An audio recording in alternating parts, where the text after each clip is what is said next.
Stanley Martin Lieber was our greatest and mightiest hero. And like any hero, we knew him by a different name, Stan the Man Lee. He was a kid from New York, grew up during the Depression, had trouble making ends meet. His uncle gets him a job in comics where he meets Joe Simon and Jack Kirby, gets his big break writing Captain America, even enlists in the war himself. Age 40, he changed the world with the Marvel Age of Comics, which gave heroes relatable problems for a change, a process that would go on to bring these beloved heroes off the page and onto the big screen for years to come, inspiring and entertaining generations of true believers. Stan became a walking symbol of innovation and storytelling and was the heart and soul of Marvel. This week, we lost him, at the age of 95. The day all of us knew was inevitable has come, and none of us are ready for it. The ambassador of comics is dead, but his legacy lives on.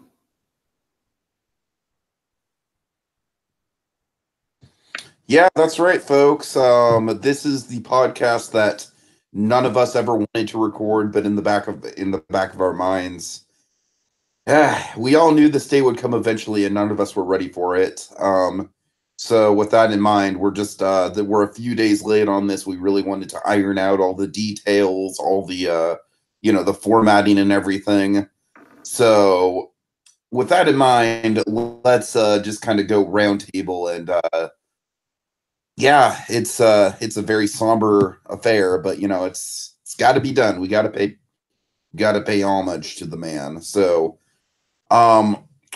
guys, I don't know about you, but I've just I've been processing it over the last couple days, and it's definitely been a process. I mean, that's the word for it. Like, I got to be honest, when I first heard the news, I wasn't particularly shocked and I wasn't particularly sad.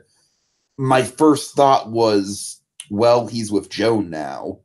And that's kind of where my head's at. And, I got to say, because we lost Joan Lee about a year ago, so I was worried for Stan Lee. And, I don't want to be all morbid and be like, oh, now he's dead and now we can, rest in peace and everything. But I don't know. I just, my initial reaction was like, it wasn't one of sadness. It was one of fondness. It was just like, wow, what a legacy, what a lifetime, what an adventure. And he's gone, but we're all going to have great memories of him. We're all going to look back, and he's got a cavalcade of cameos. And then tonight, after I processed everything, I got to all these goddamn Root images, and the emotions just hit me literally 10 minutes before we went on air. And I was like, oh, that's how I'm supposed to feel. Crap. Now I feel like absolute shit. So, yeah, I got to admit, guys, I, just in the process of going through and getting the images that we'll be kind of showing off tonight, I kind of got more emotional than I had been in the past regarding this, in the past couple days. So I'm kind of, in spite of us taking a couple more days to get this sort of in the process of just, it's very fresh, and it's just, we're still, I'm going in waves of just, admiring the legacy, to just being really depressed that we're not going to see him in Marvel cameos anymore, to just an even deeper, he's gone, it's it's so many emotions, so many waves. Let's get into it. Sandy and Jacob, what are your thoughts regarding it? You want to go first, Jacob? You can go first if you want. Okay. Well, when I first heard about what happened, basically, I think this was a couple of days ago. I was sitting in class, workshopping our PSA assignments we have to do, and basically, our professor Joshua is just sitting across the table from us, just on his computer, doing what professors do. He just looked up to us and said, "Oh, by the way, Stan Lee's dead," and no one was expecting him to say that. That's not exactly the way I would have expected to get that information. I was kind of I was obviously shocked, and I'm still shocked. I'm still letting it all sink in. But yeah, honestly, I'm with you, Tiki. It didn't all start to sink in until now. I was going through some images myself online, and yeah, it's sinking in a lot deeper now. And I started tearing up when we first went live here. I just remember watching Stan Lee and the Sam Raimi movies, the ones I grew up with. Um, it's always left a very warm feeling inside, just seeing him interact with the characters and seeing him in the Marvel movies. It's a really great feeling. And I've never been a big comic fan, but man, I love these Marvel characters. Marvel's been always one of my favorite properties out there. And realizing that this guy, um, although he didn't create it single handedly, he had a huge part in it. It's really really heartbreaking, and I think that's an understatement. But yeah, it's still sinking in.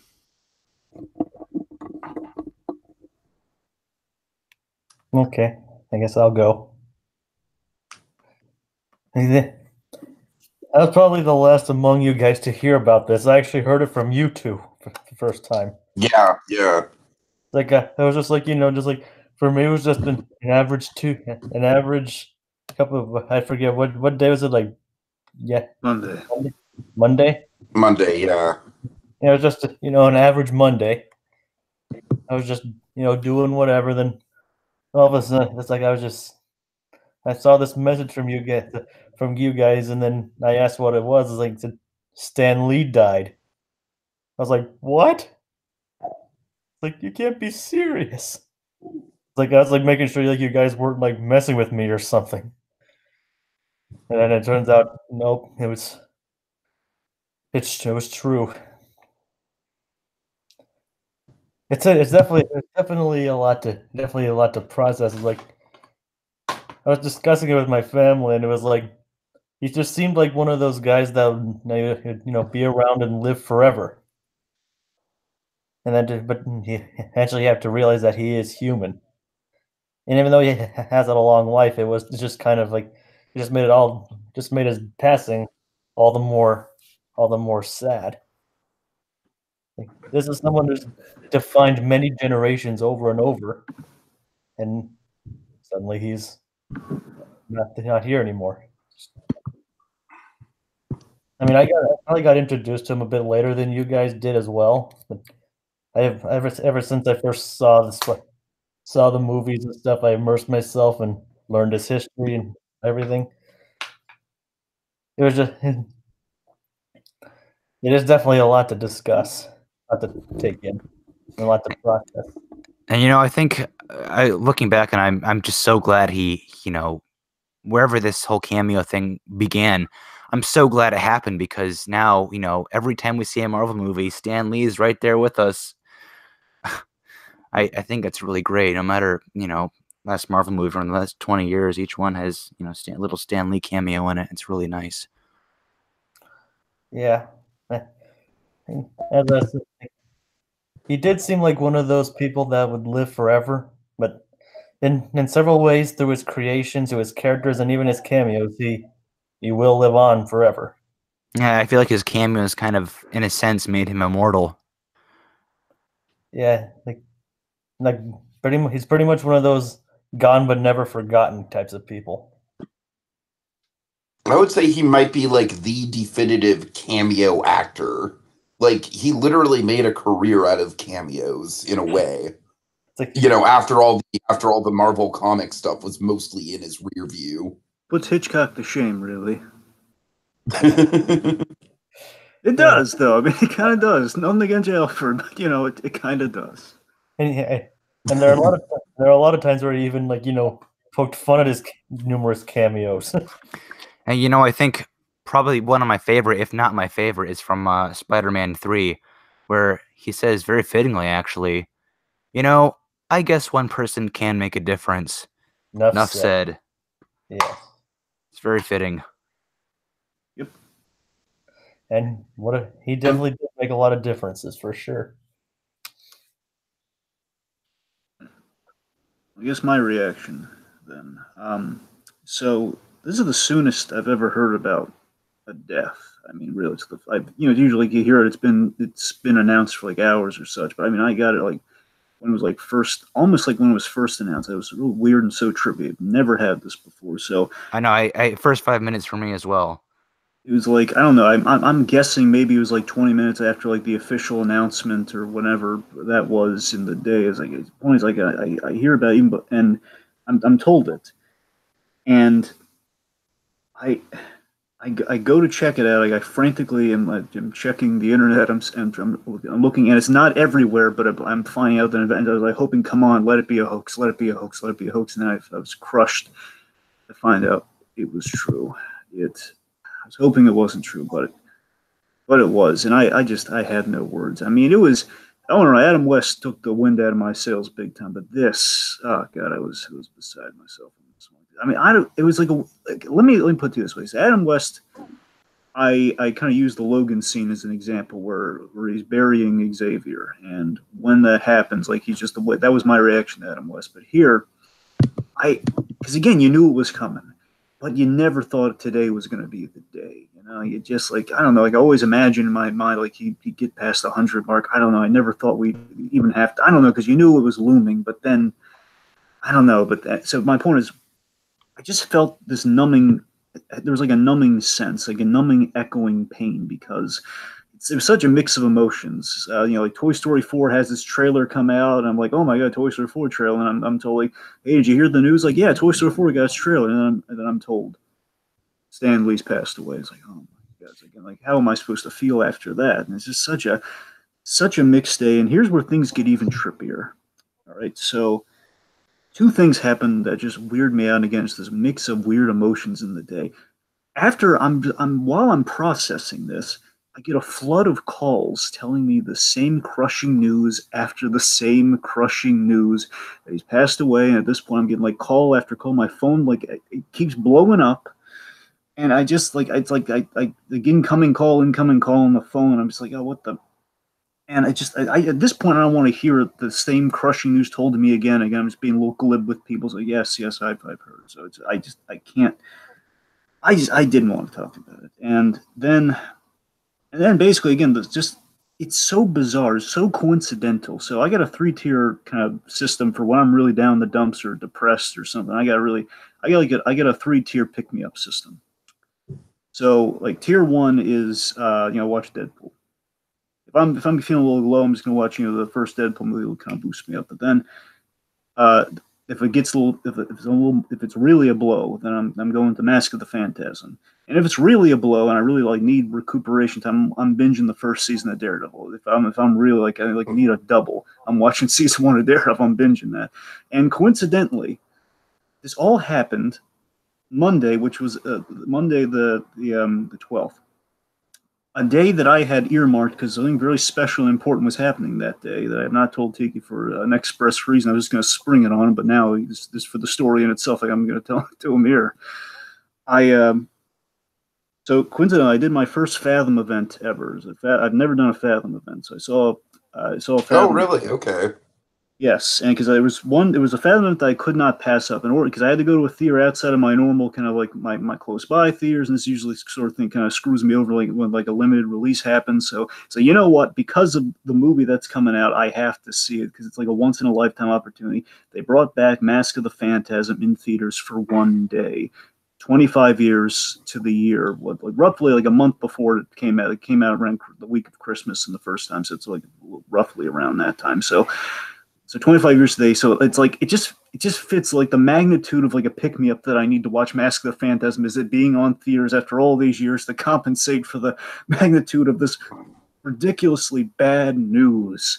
So it's a mixed day of like so much bad stuff's happening and so much good stuff's happening. It's like I don't know how to feel. Like, yeah. So that was my day when that happened. Oh god, it was a nightmare. All right. So, guys, let's go back to the beginning. Let's kind of go round table and share our first Stan Lee memories. Mine, I don't know if we've ever talked about this before, but as far as I can remember, my first Stan Lee memory came from a very unlikely source, and it's like pretty damn obscure. It's real quick, Rip. I'm sorry, real quick. I just want to frame this because to make it Stan Lee related here is that Stan Lee had a philosophy of every comic's your first, and that's what we're doing here. Every experience with Stan Lee is your first. So Tiki, your first experience was. Mhm.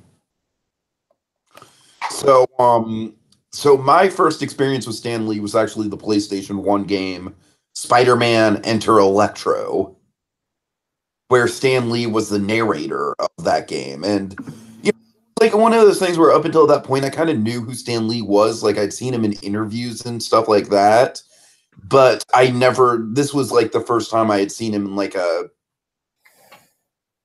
wasn't even a cameo. Like he was throughout the game and he was breaking the fourth wall. He was, telling you how to play the game. He was giving you compliments based on how you played. And of course he had all that great like bravado and Stan Lee charm to him. And it was kind of like love at first sight, you know what I mean? And up until that point, then I believe that was like the very early 2000s. So then of course we all know him from the cameos, and that's where I really got my love for him. But interviews as well. Like I said, I believe stuff like the history of comic books on the History Channel. I'm pretty sure he popped up in the VH1 I Love the '90s and stuff like that. Various retrospectives like that. Of course, once I got into my teenage years, Mallrats is probably one of my favorite cameos of his, which is more of like a long form monologue than a cameo. And Stan is just I don't want to get too far into it, but yeah, so I have to say my first time seeing him beyond just random interviews here and there was actually that Spider-Man 1 game and the Spider-Man game for the PS1, and yeah, it just kind of set the tone.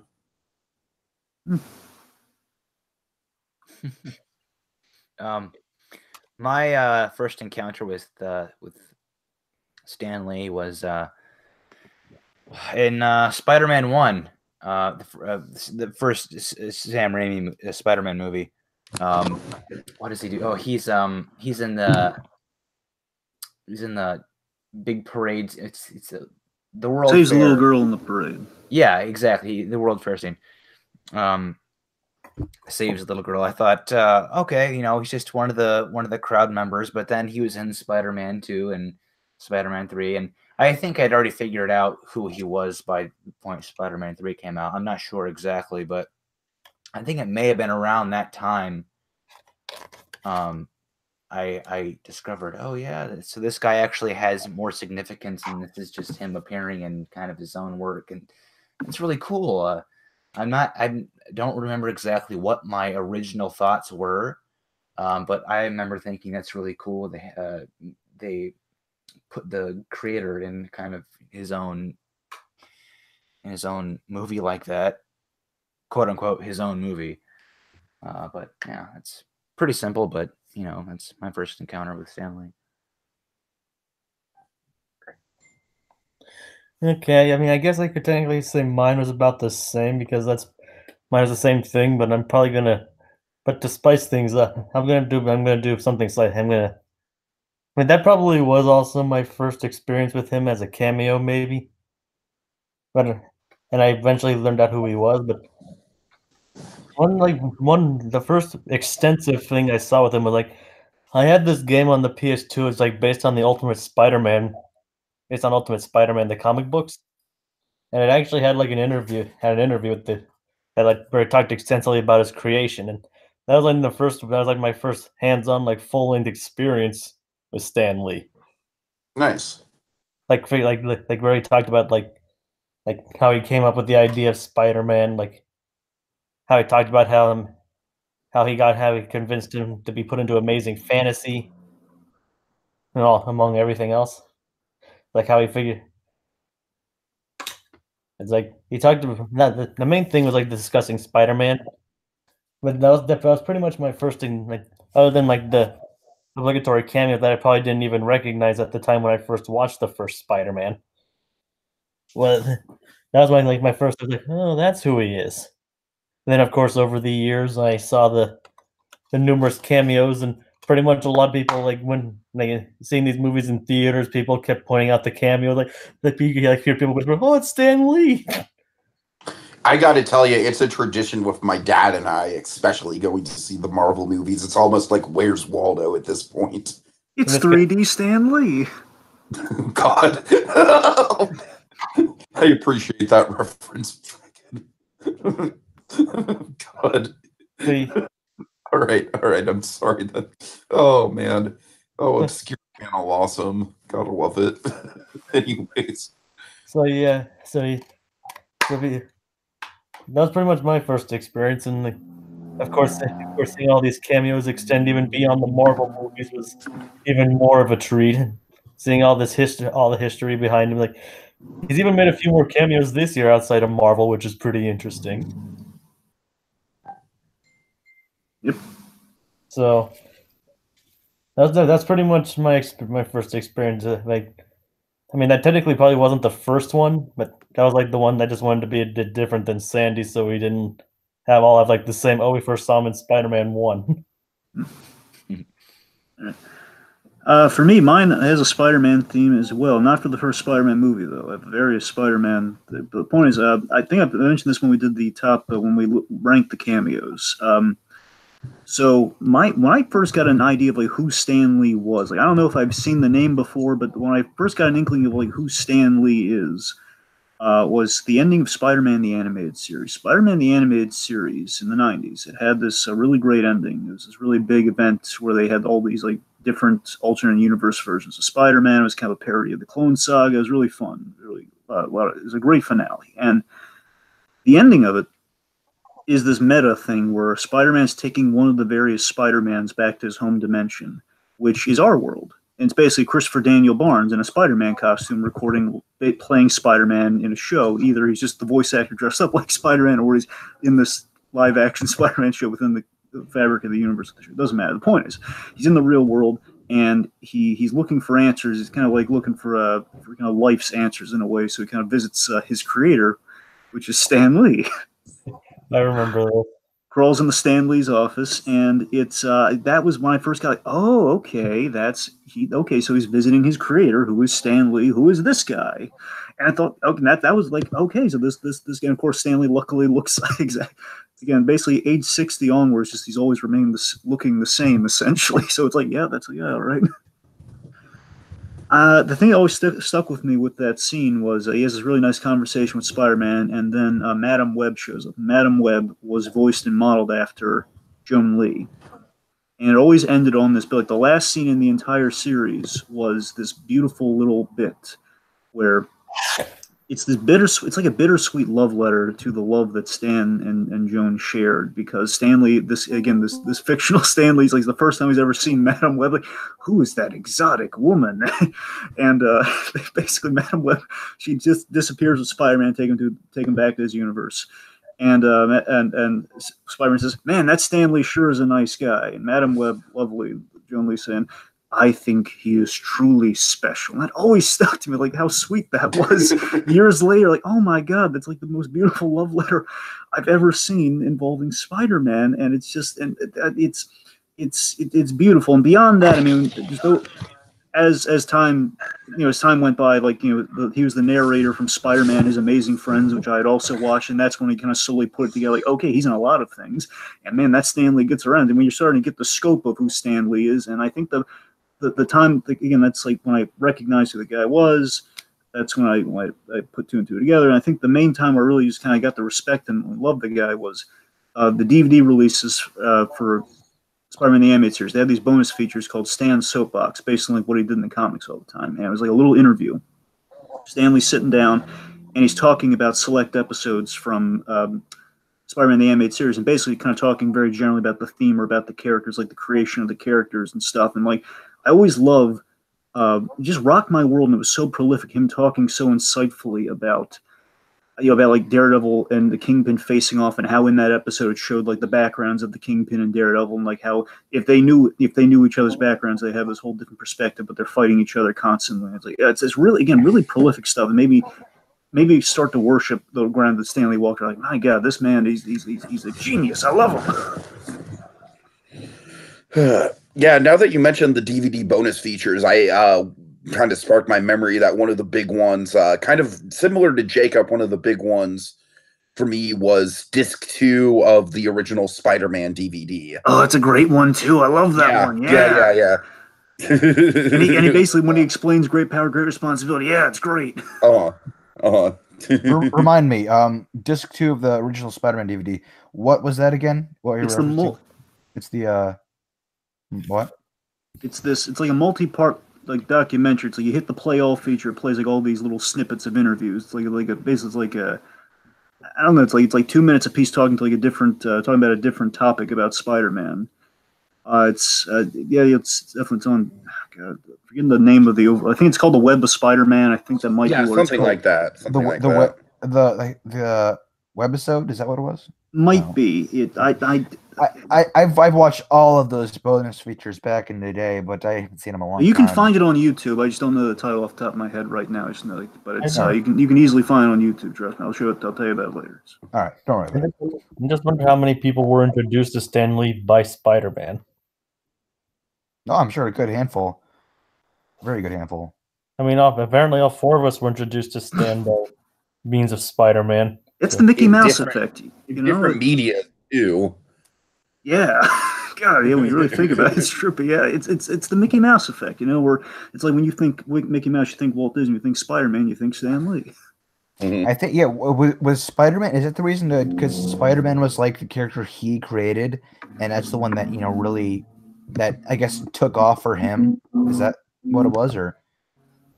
Well, I mean, bear in mind, like, not necessarily. I think it was just like more like that was like his most popular one. Okay. I think it was just because he created like a handful of other characters and had personal stakes in all of them. It was just, I think it's like this one is like what defined. It's like Spider-Man is pretty much what redefined comics as a whole.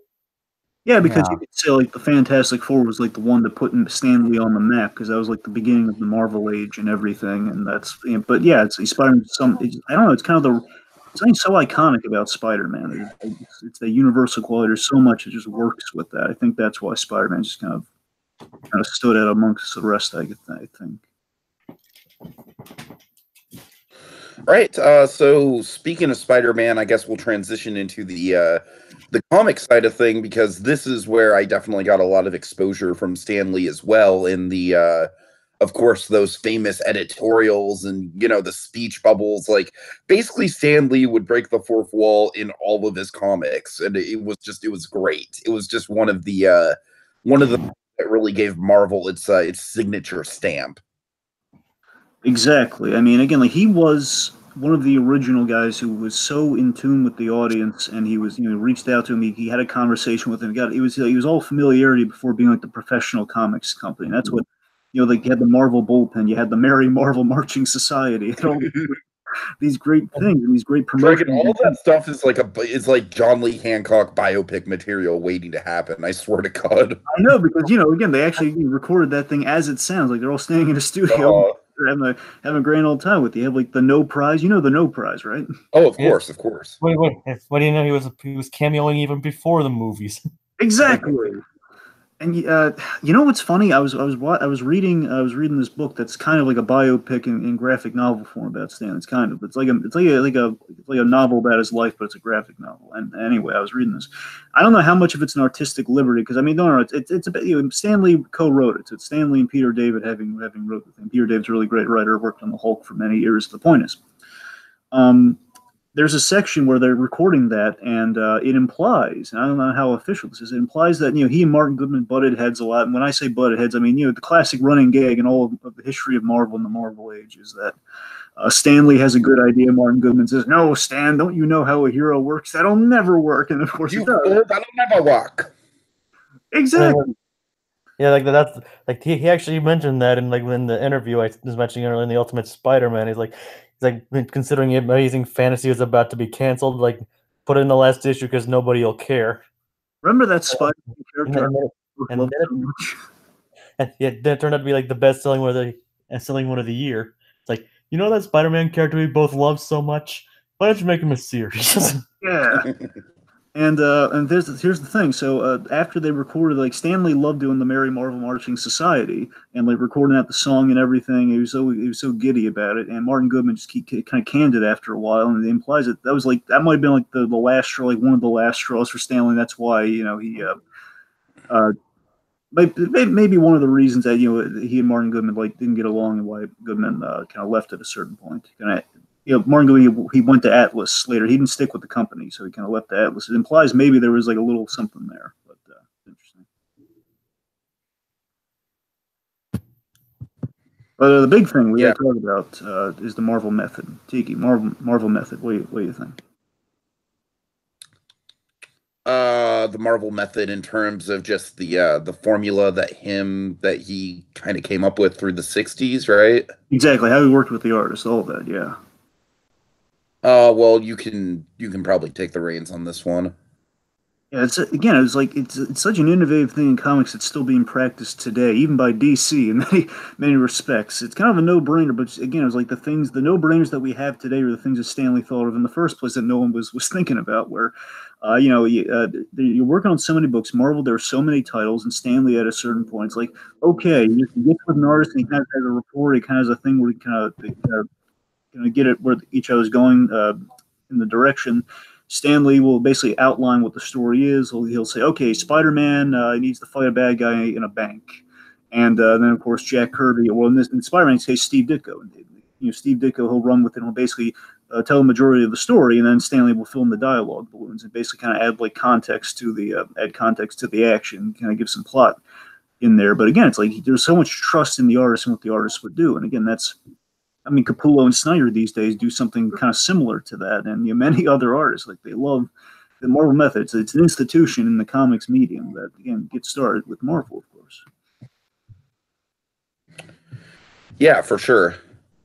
And then, of course, I feel like Stan Lee was one of the people who really, kind of innovated comics and superheroes from just being the tights and the capes to like, okay, now we can have Thor, the God of Thunder, and then we can have the Silver Surfer and the mutants who are basically like a parallel for the civil rights movement. It's like Stan Lee really did do a lot to kind of push the boundaries of character design and character concept, and really he pretty much found a good way to ground fantasy and realism.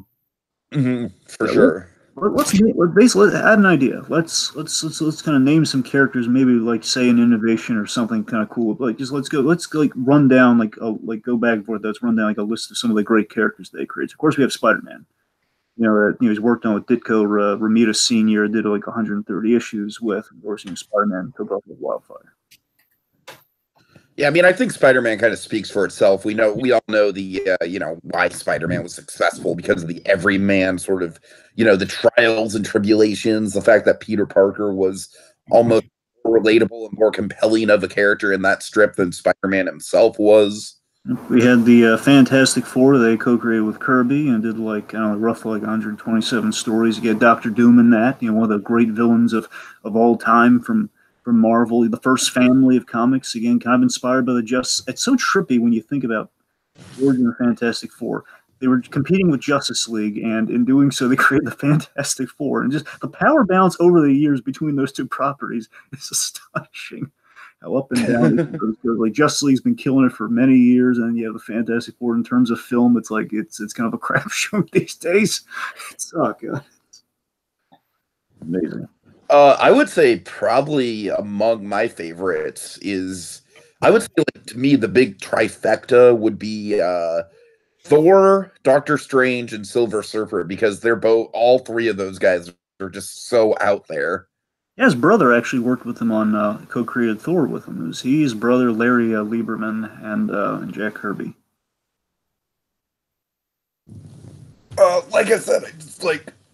Thor's mythology, so it's not like he just created the character. But you're right about that.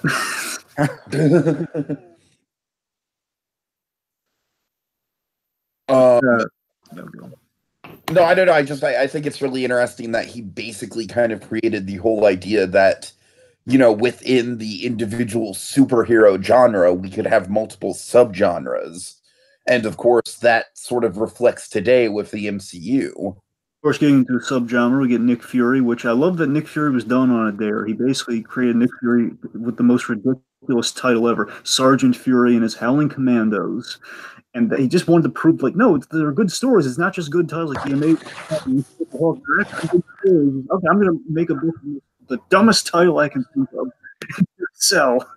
And now we have Agents of S.H.I.E.L.D. and we have Samuel L. Jackson's Nick Fury, all thanks to that. It's trippy when you think about that. We get the first black superhero with Black Panther. Of course. I know a lot of heroes actually spun off of Iron Man. Falcon kind of, sort of, was a benchmark in terms of, like, he wasn't a sidekick, he was a partner. And the first African American black, the first African American character too. Let's see. What's funny? He created Groot, not necessarily the Groot that we know, but again, the Groot that inspired the other Groot. He like when the old monster days of Stan Lee, he had like a giant tree-like monster that eventually would become Groot in Guardians of the Galaxy. So again, he does have ties to Guardians. The funny thing is that's one character he didn't even remember creating. I know because it's so remarkably different from what we have now with Groot too. And I mean, I'm just going to rapid fire list a couple of these too, like the lesser known ones, like Purple Man. That's Stan Lee. Of course, one of the great villains of Jessica Jones, David Tennant, just amazing us all. Purple Man. Adam Warlock. That's him. Let's see. Adam Warlock. Exactly. Again, with Doctor Strange, Silver Surfer, and of course, the two of them went over big in the colleges. He got asked in his career. He got asked the most about those two, and then the college circuit when he would give lectures. They went gaga for the Silver Surfer and the Judeo-Christian thing. It was so great. Basically, they would read in a lot of meaning to Doctor Strange and the psychedelic stuff. Like, are you borrowing from like a Hindu mythology at all with Doctor Strange? They'd be asked all these questions when he's being like chauffeured around to the lectures, and it would baffle him. Like, oh my god, I didn't intend any of this meaning, but they're taking all of it from this. It's like a facility sure is an interesting thing. I'm it's kind of off topic, but I really don't like the way the Black Panther looks in this image. It looks just really awkward. Yeah, I know. It's kind of. It's like there's a random cat man just standing there. Oh God, does it look scary enough? Cool, but at certain angles, I guess maybe it doesn't hold up as well. Oh, actually, the Prowler, the character of the Prowler, who's going to be really big in the new animated Spider-Man movie they're doing this year, that was also Stan Lee, and that's a great character too. I remember I loved what they did with him in the animated Spider-Man show, and they're he's tied into Miles Morales now, so it's kind of funny how far that character can go on too. Stan Lee's actually having a cameo in the upcoming Spider-Man movie. Yes, that's what I heard. I heard he's got another cameo, which I won't disclose here, but there's he's got a few more cameos coming this year in itself. Well, more on cameos later, but did he already do his? He already did his Infinity War Part 2 cameo, right? Yeah. Okay. It was most likely filmed already. Well, there's one thing I want to address real quick, unless you guys just want to. There's like a whole basically that really boils down to a question of who didn't Stan Lee create? When you get to okay, I guess there's Wolverine didn't create him. Let's go down the Rolodex. Okay, who didn't he create? Who didn't he co-create? Didn't create Cap, but he kind of redefined Cap. Yeah, the whole basically Cap coming out of the ice, like all the things we really know Cap for. That's Stan Lee, but the 40s character and basically Bucky and the 40s character, all that's Joe Simon and Jack Kirby. That's not Stan, but yeah. Well, here's the trippy thing. It's amazing. I was listing the issues earlier on, like how many they've done, because it's amazing. Some characters he worked so little on, but again, they took the life of the run. The X-Men only did like 19 issues of the X-Men with Kirby, and of course, just keep spreading and then diverging off into other like sex of X-Men books, and eventually Deadpool, and you get the Wolverine side of things, you get the Deadpool side of things. There's Gambit, there's Excalibur, there's like all sorts of the Hellfire Club. There's a whole number of like an infinite number of X-Men books now. Infinite X-Men. That'd actually be a pretty cool name for a book, for a comic book. I mean, in regards to Daredevil, he did the fundamentals of Daredevil, and like the only ones, if to my knowledge, he didn't do Bullseye, the Hand, or Elektra, which again do define Daredevil. But again, the fundamentals of blind lawyer by day, guy jumping off rooftops at night like a Daredevil. That's all Stan Lee. Well, yeah. Well, I mean, we can keep going this all day, so maybe we should. I mean, unless you guys want to just keep highlighting a few of these. I can't really think of any more lesser knowns that he's done. Well, the Black Widow and Hawkeye, which I'm convinced spun out of Iron Man because they're all like co-created by him and Don Heck, and Don Heck was Don Heck, his brother, and Kirby. They worked on that.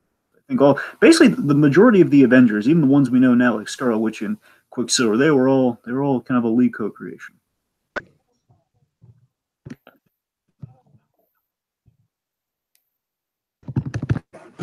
Perhaps we should talk about Stan the Man. Can you guys hear me like at all? yeah, I can. Yeah. Can you guys hear me? Yeah. Right now, yeah, we can hear you. Okay, my computer is I don't know. I might have to restart. We're just waiting for you to respond. I keep thinking like you're just waiting for us to say something. I'm sorry, it's a little kerfuffled there, but. No, my computer was just really laggy there for a second, but I think it's back now. Okay. Anyways, yeah, so let's move on to stories. And I gotta say, guys, I'll start this off here. Basically, to me, the entire Stan Lee story, in terms of like the stories that he tell, it's like we all know the famous story, like, well, I was sitting around one day trying to come up with a superhero when I saw a fly crawling on the wall. That's kind of like the iconic go-to Stan Lee story. But I got to tell you, everything about Joan Lee, everything about their relationship, the fact that he met her during the war, the fact that he always thinks that, she's more talented than he is, he just holds her in such high regard. It's such. Sorry. No, it's such an adorable relationship, and I just my favorite part of that story. That to me is what really resonates. My favorite part of that story is pretty much like at the time Joan Lee was had a very, very good modeling career and could have actually become extremely famous, but after the war, Stan Lee was like, look, I'm gonna be the money maker here. And basically, he's like, that was like the dumbest thing I've ever done because then we were extremely strapped for money. But apparently that's eventually what led him to the desperation. Has pretty much led to the creation of a lot of his heroes. To fuel his wife's spending habits. Oh god, it's the American story. Oh boy, it's yeah, you're right. There's such a wealth of the Joan Lee stories. Like the one we gotta hit real quick is, of course, the Joan Lee is responsible for the creation of the Marvel universe, and I love that idea. And that will never cease to delight me to no one. The fact that she just, again, if Stan Lee's a guy who just keeps looking at the an observational creator, if I've ever seen one, a guy who's just looking like, what if we did this? Why don't we see any heroes like this? And Joan Lee saying, well, look, if you're unhappy, tell them like kind of again, after the whole Frederick Workman thing, after the whole, the 50s, like we're cracking down on, you can't do like the dark stuff in comics. And basically you were limited to doing romance comics or Westerns, but doing very kind of creatively straining things at the time. I was saying, well, I'm unhappy, I'm unsatisfied doing this. And he said, look, Stan, if you want to quit anyway, why don't you go out doing a book that you want to do? What are they going to do? Fire you? And of course, wrote Fantastic Four and creation of Marvel Universe. Amazing. Of course, I love the story of Joan just getting so pissed at Stan that she takes his prized typewriter that he's had since childhood. His mother gave him that typewriter. And just like lifts it over her head and smashes it on the floor. And the things I adore about their relationship is that they can kind of like, you know, like 99% of couples, that would be it, right? Like after something like that, after a big blowout fight like that, it'd be like, okay, sign the divorce papers. But no, they look back fondly on stuff like that. They laugh about stuff like that. They were married for 70 years. How amazing is that? 70, at least 70 years. And the big takeaway from Stan the Storyteller for me is that the man was one of the best storytellers I've ever heard in my life. I could hear, again, even though you've heard many, again, I'd say, I think we've all heard all of Stan Lee's stories, but they're all amazing, though. The way he tells them with such vigor and such fondness and such energy, man, he never gets old. And I love it all the root of these Joan Lee stories. Like, it's a man who loves his wife, and that's something beautiful. Yeah. I got a honey of a story I got to tell you guys here. I love this. And this is, again, we all know the Stanley stories, but there was one story I'd never heard until I guess last year, is when I heard it. I showed, I think Tiki might know about this one, but I was watching the Secret History of Comics. Robert Kirkman, the guy who did The Walking Dead, did this series on AMC called The Secret History of Comics. Like, basically, each episode's about a different kind of era, a different sect of comics. And this one was about the Marvel era, specifically about Stan Lee and Jack Kirby. And what's so cool is they did an animated style. Like, it was like they had like 2D recreations that includes like the whole Marvel Marching Society, all of that. And what really got me is that, one, it's like in the style of like the 60s Spider-Man cartoon, you know, they basically take the comic pages and they just kind of like loosely animate it. It's like the real strained animation from the 60s Spider-Man cartoon. And for me, it boiled down to this moment where basically Jack Kirby and Stan Lee had a feud back in the day, and it was, again, not something I really knew about. It's like I knew, like, you know, Stan Lee and Jack. I didn't know it was like a huge sticking point. I didn't know that that Kirby left Marvel maybe for a reason, and because Stan Lee, it's something so underreported. And there's a segment of the thing. You can hear the interview online. If you can find this, you can probably find it again with the visuals. But I just love this story that the two of them had not spoken for a long while. It was Jack Kirby's birthday, and it was like 1987. This happened.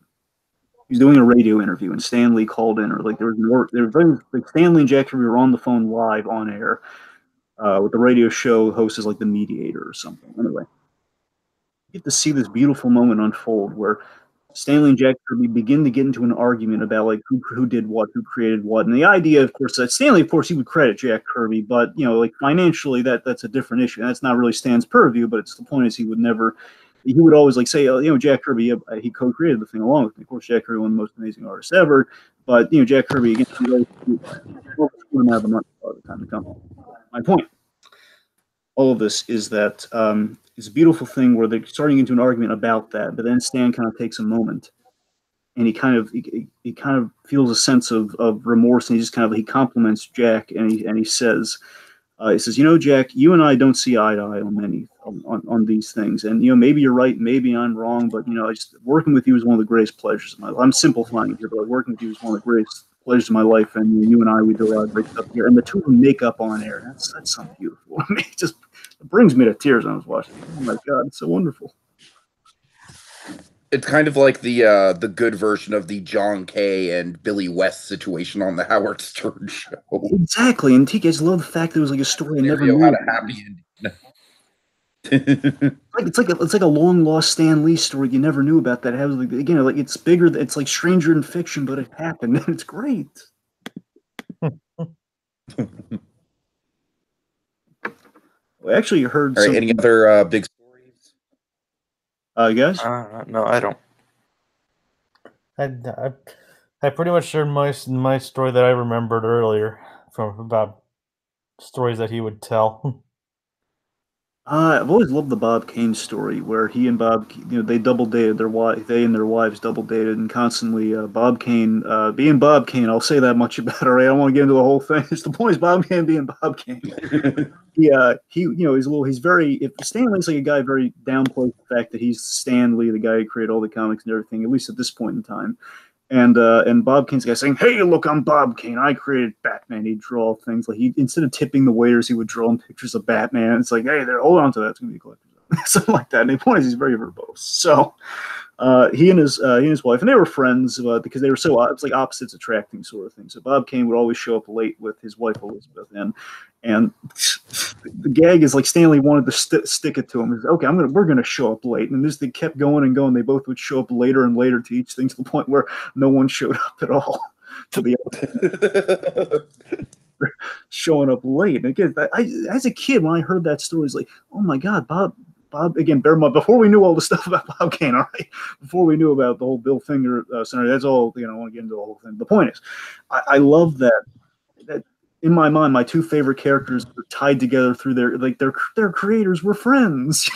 Spider-Man, shape or form, were buddies. My two favorite superheroes. Hooray! It always tickled me pink as a kid. Like, oh my God, how cute is that?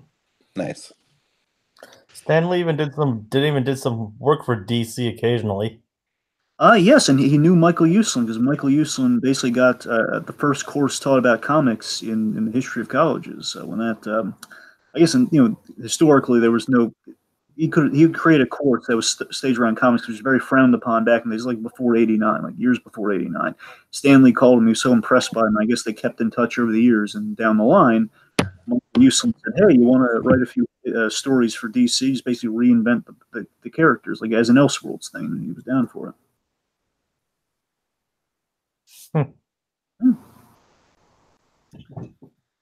Okay, so we should probably transition into the probably the part of his life that we most know him for, which is the cameos. Not the most important part of his legacy, but probably the most memorable and the one that's the most iconic.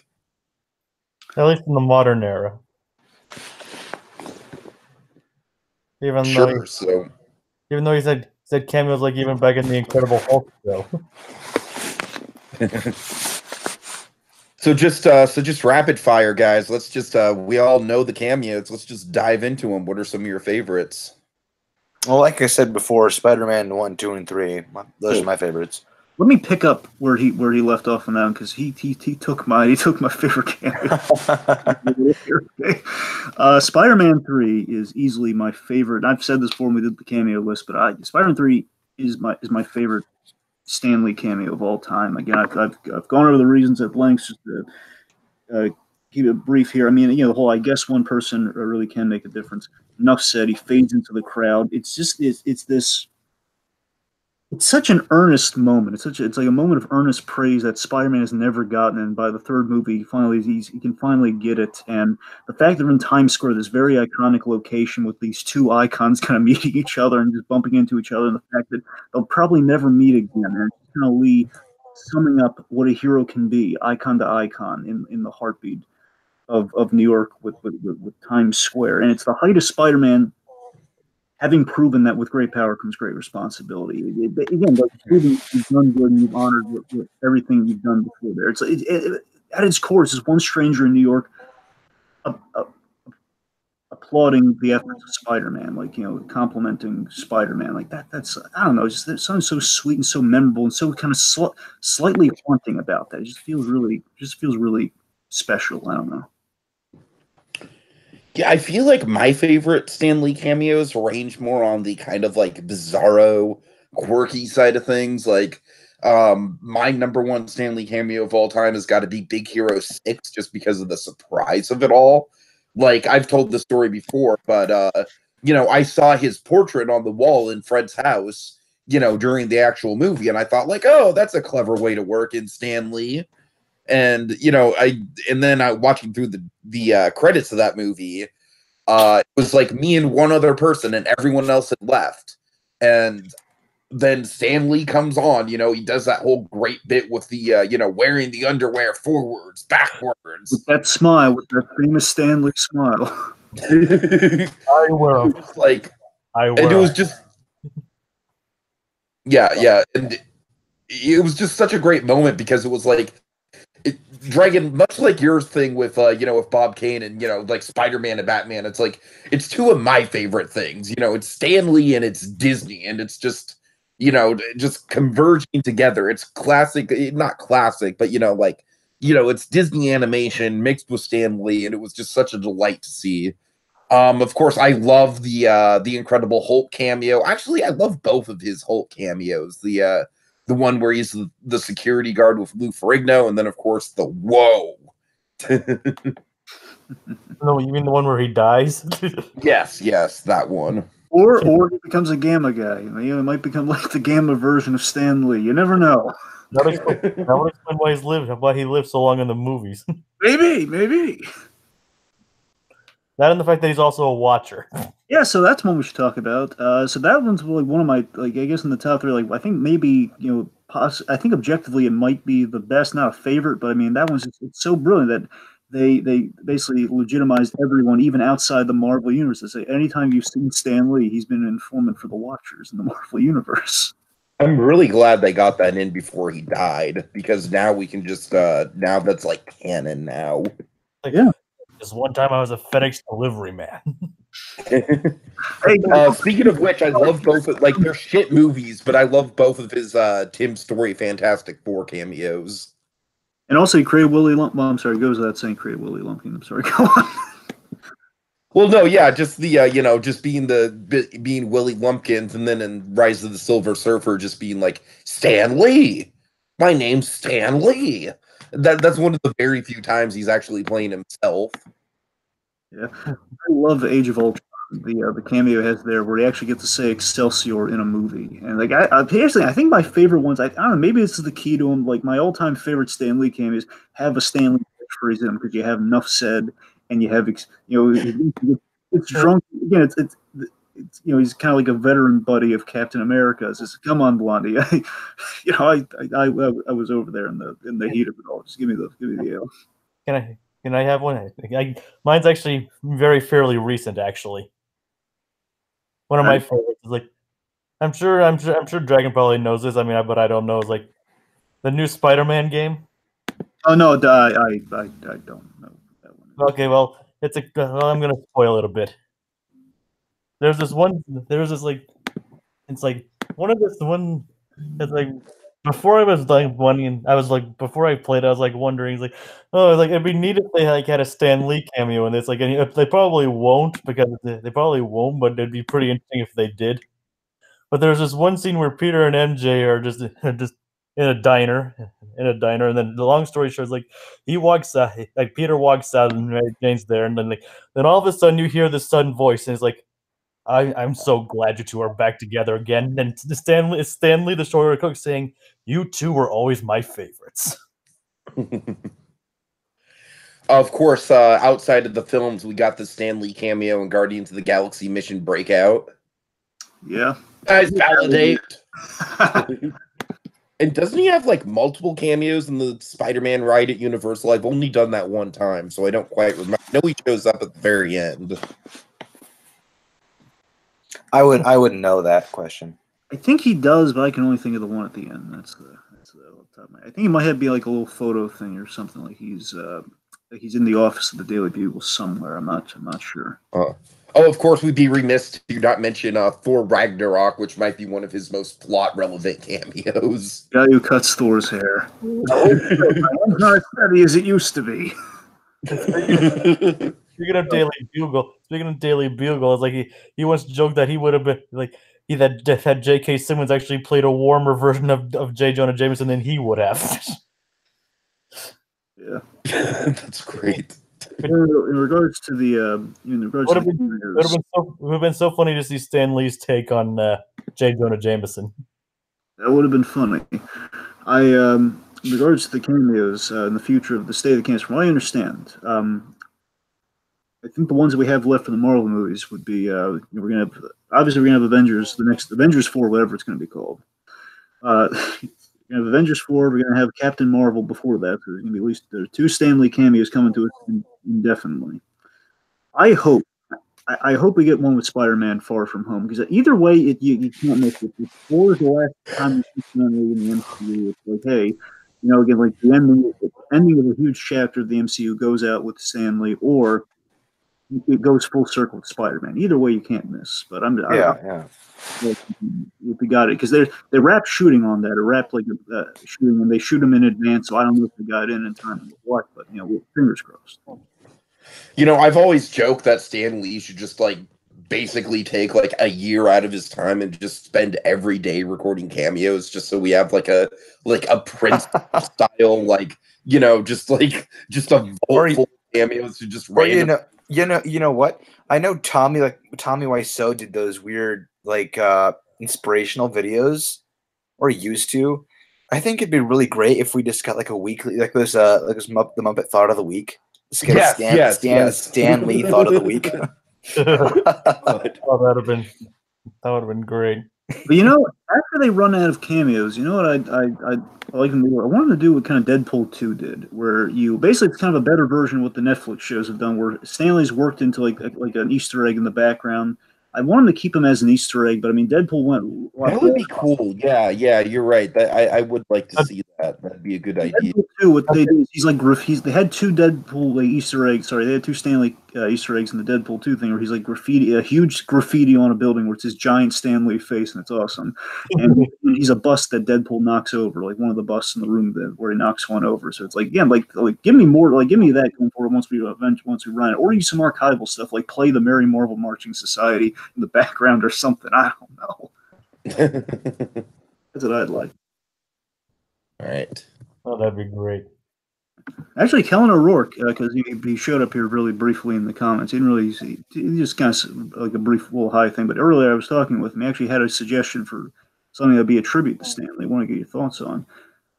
He actually had an interesting idea of like if they ever cast J. Jonah Jameson, he suggested maybe Hank Azaria, and Hank Azaria, looks basically thinks there could do like maybe an impression of in playing J. Jonah Jameson. What if J. Jonah Jameson was an impression of Stanley? It was kind of like a if done right. Oh, that'd be interesting.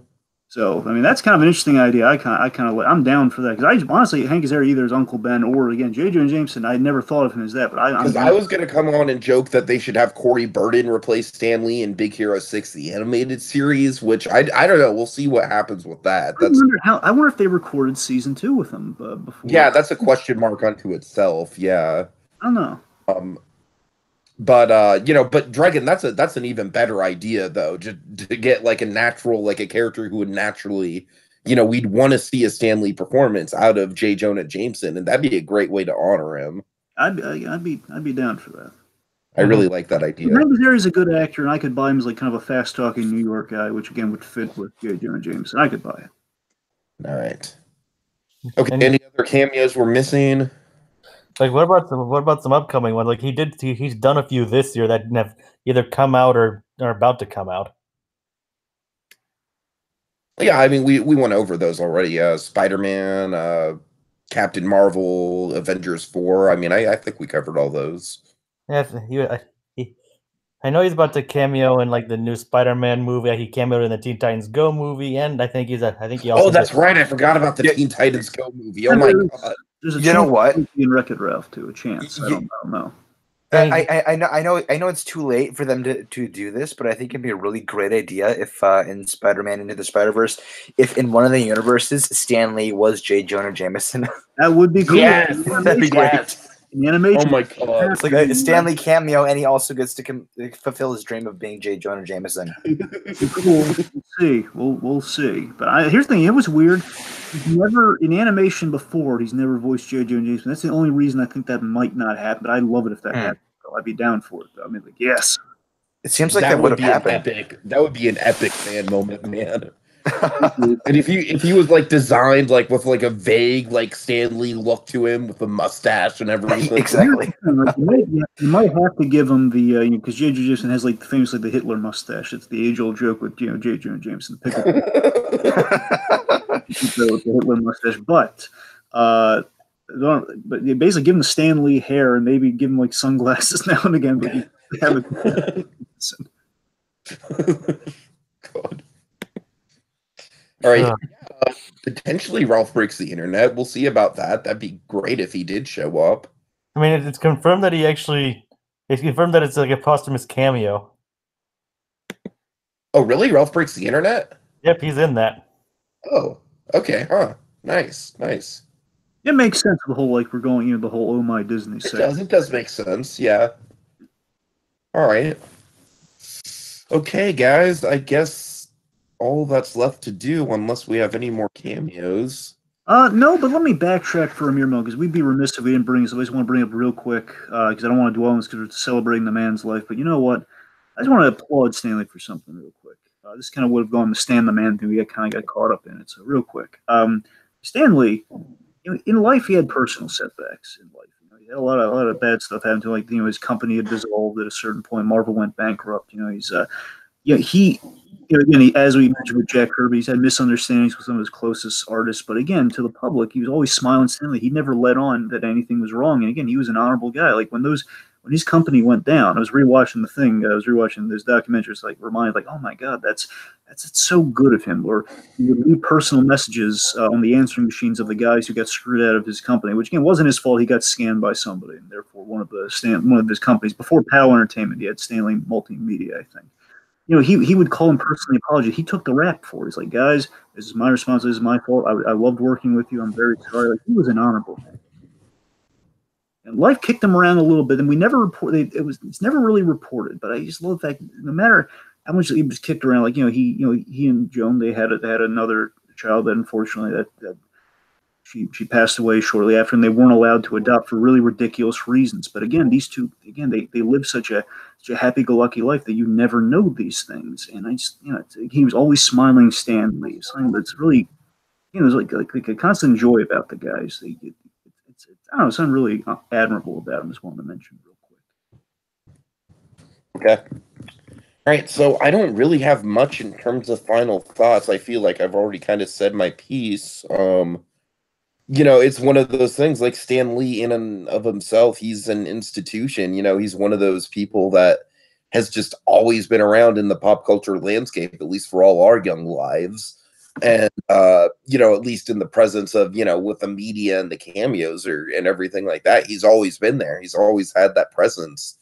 And like I said, this is the podcast that we always hoped that we would never have to record. In the back of my minds, we always knew that it would come eventually, but we never wanted to get to it. And now that we've gotten to it, I gotta say, I feel like it'd be impossible to truly do it justice, because this is like by far the biggest celebrity that we've covered in terms of celebrity deaths. And there's just so many facets to the man's legacy, and so many it's, as we kind of already went through, there's the comic part, he redefined pop culture as it is. He redefined storytelling, and also he redefined what it is to be a cameo actor in the same breath, in the same lifetime, and it's just he's just leaving such a legacy behind, and he's always going to be a part of our lives. And I feel like future generations are gonna know who he is through the cameos, and he'll always live on. You know what I mean? I feel like I feel like Alfred Hitchcock is actually a relatively decent comparison, although I think he's, I don't want to say it's like, I don't want to like two entirely different careers and legacies, but he's more of a people person's Alfred Hitchcock. You know what I mean? What's cool about it? Yeah, his name carries the same weight, but he was always more, he always loved interacting with the fans. That's something that never got old for him. And I don't know, man, it's just he was a legend among men. Absolutely. With the cameos is really nice. In his life, he wanted to be an actor, and I love that he was able to be in film so much, because he always loved Errol Flynn. He always wanted to be a movie star. Then he realized he was a better writer, and so after all of that, he was able to be in so many movies in his lifetime. It's amazing. Right. He really got to do what very few people get to, and even in Hollywood, very few people get to do, especially in his profession, a comic book writer. What other comic book writers have gotten to do what he's done? It's just incredible. It's amazing. And not to mention all the honors, I think he was recently honored as a Disney legend as well. Sure hope so. So it's like, there are many ways in which he will live on. Oh yeah. All right. Any other final thoughts from the two of you, Ezra and Jacob? No. No, we pretty much said our final thoughts. I mean, there's not much more we can say without going going into any extra things. It's just the world lost a legend among men, and even a legend among legends. Why don't you go ahead and go into your final monologue of the evening? We'll get the heck out of here. All right.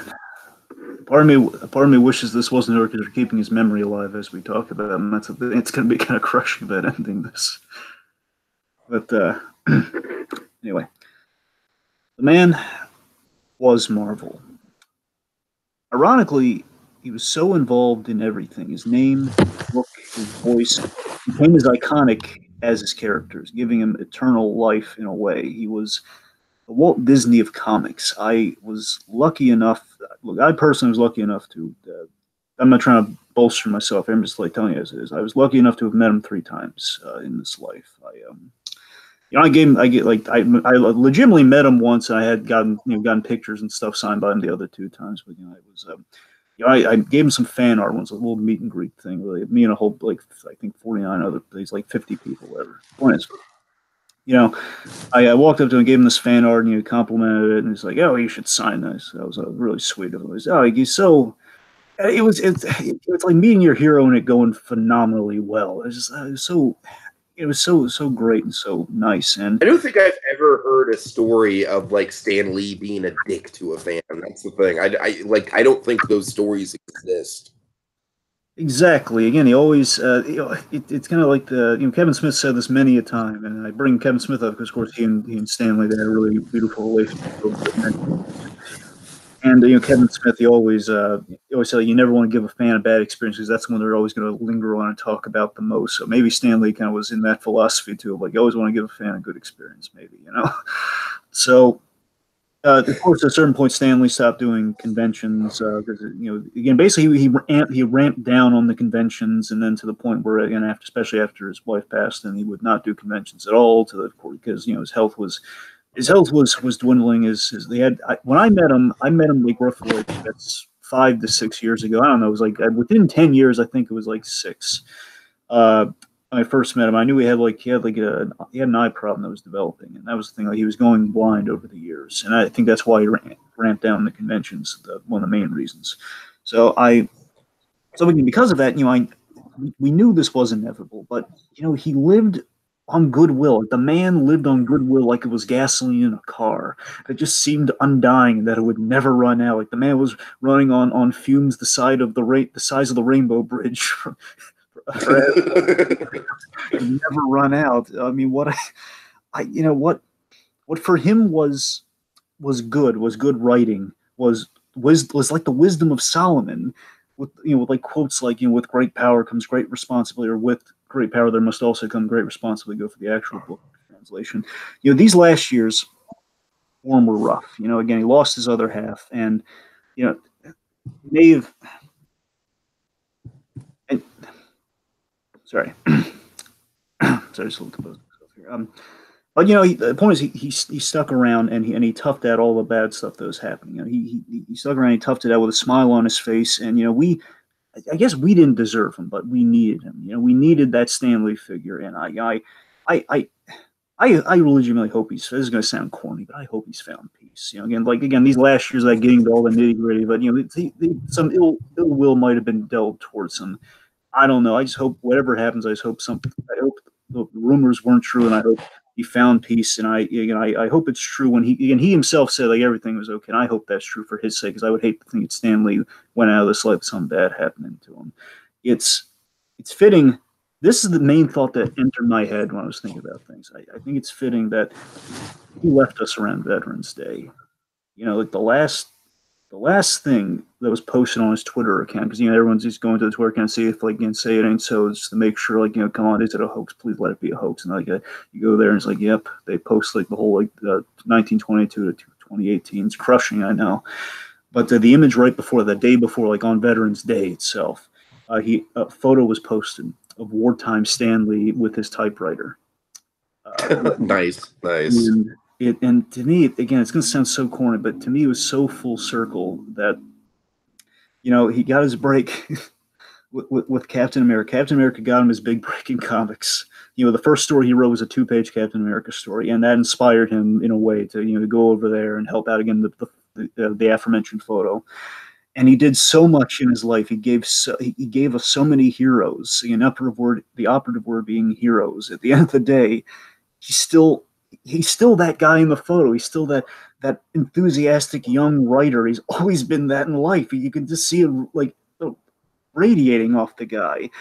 And you know, because you know he's that young writer asking the right questions, the right what ifs that built the house of ideas that is Marvel. And I gotta mention this too, like Joan Lee, because I was watching that darn beautiful documentary with great power, the Stan Lee story. You know, Joan Lee.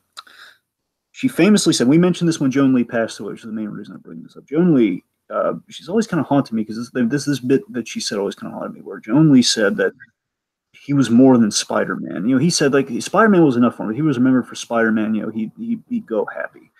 But I think he's not only. I think she's right. Is what I'm getting at. I think she's right. Not only does every character have like some Stan Lee in the DNA, but he is so much more. If we've learned anything from talking to you today is that he is so much more to each and every one of us. He is so much more. He is more than Spider-Man, but he's also Spider-Man at the same time. So if there's any justice in this world, I hope Stan finds Joan somewhere. Corny as it sounds, I hope he finds where they can both provide the best cameo, which is the one you don't need to see, but you feel always. You know, just Excelsior.